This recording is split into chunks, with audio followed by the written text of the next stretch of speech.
Zoti Habila, sa rrezikuar është Shqipëria, duke qenë se ne kemi një kamp të mujahadinëve të vendosur në Mancë, e po ashtu është parë si një nga target kryesor për të pasur një sulm iranian së fundmi.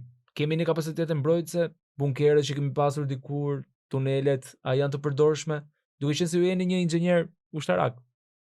Ish inxhinier më saktë. Shqipëria në anë të parë ndodhet larg rajonit të konfliktit. Jemi më tepër se 2000 kilometra larg. Dhe Irani teorikisht e praktikisht nuk ka asnjë interes që të merret me ne.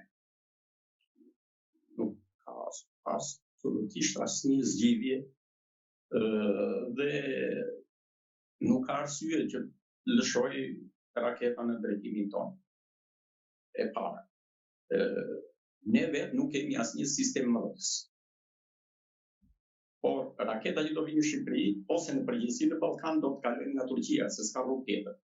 Dhe ato do pripen, do zgjesohen në rrugës, sepse në Turqi është dhe një bazë e fuqishme amerikane atje antiraketore, e cila është kjo që ka zgjesuar këto raketa që janë hedhur për provokim ose pakasi ose në mënyrë aksidentale që janë drejtuar për në Turqi.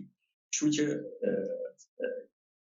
domethënë pasioni i parë për neve është Turqia, e cila ndodhet është komshine Irani dhe në qoftë se do ketë ndonjë diçka nga neve do kalojë nga Turqia. E dyta, ne vetë përsëris që nuk kemi asnjë sistem mbrojtës, ne nuk kemi as radar, as sistem antiraket. Jo vetëm ne, por në Ballkan nuk ka dhe NATO ka përcaktuar që bazat e mbrojtjes antiraketore janë për NATO, për Krahun Lindor, janë në Rumani dhe në Italinë perëndimore.